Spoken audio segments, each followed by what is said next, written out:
Hello दोस्तों, क्या आपने गौर किया है कि चीनी के दाम अचानक से काफी बढ़ गए हैं। 20 जुलाई को चीनी की कीमत 48 रुपए किलो थी, लेकिन 20 अगस्त को चीनी की कीमत 55 रुपए किलो हो गई है। एकदम अचानक से ये भाव बढ़ना के मुख्य कारण है। देखो, पहला तो उत्पादन की कमी, दूसरा मार्केट में चीनी की मांग, तीसरा व्यापारी लोग हैं, उन्होंने चीनी को बहुत स्टॉक कर लिया है इसी कारण से, और चौथा है लोगों का कुछ कहना है कि ईंधन बनाने में भी चीनी का इस्तेमाल किया जा रहा है, और कुछ लोगों का कहना है कि चीनी से ही ईंधन बन रहा है।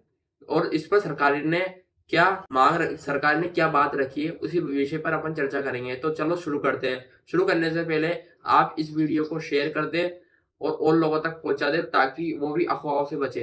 तो शुरू करने से पहले बता दूं, आपने गौर किया होगा कि चीनी की बढ़ोतरी एकदम अचानक से इतनी तेज गिरो कैसे हो गई है। तो सबसे पहले उत्पादन की कमी, इसी तरीके से आपको उत्पादन की कमी देखने को मिलेगी। उत्पादन की कमी इस सीजन में अनुमान लगाकर पहले के अनुमान से लगभग 343 टन मानी गई थी, लेकिन अब घटकर ये 304 लाख टन हो गई है। ऐसा क्यों हुआ? एकदम ही 11% उत्पादन की कमी। तो ये इसलिए हुआ है कि अब मांग, जो बाजारों के अंदर त्योहार आने वाले हैं, और आप देख रहे हो गणेश चतुर्थी, दिवाली, दशहरा आने वाला है, और उसी पर मिठाई बनेगी। अभी राखी आने वाली है, इसी कारण से इसकी महंगाई बढ़ गई है। और दूसरा कारण ये है कि गन्ने की जो फसल है, सबसे ज्यादा राजस्थान में बूंदी और श्री गंगानगर में होती है, और भारत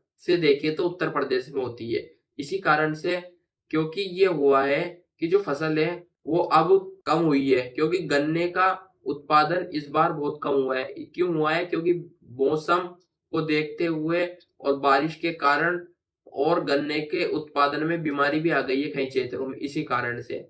तो कुछ व्यापारी लोगों ने क्या करा है कि चीनियों को अपने गोदाम में स्टॉक कर लिया है पहले से ही, ताकि हम जैसे लोगों तक ना पहुंच सके। इसी कारण से सरकार ने एक कदम उठाया है। सरकार ने 1 अगस्त से 30 नवंबर तक एक स्टॉक लिमिट चलाया है, जिसमें ये प्रतिबंध लगाया गया है कि लोग बाग चीनी का उपयोग स्टॉक से लिमिट के अनुसार ही करेंगे, ज्यादा नहीं कर सकेंगे।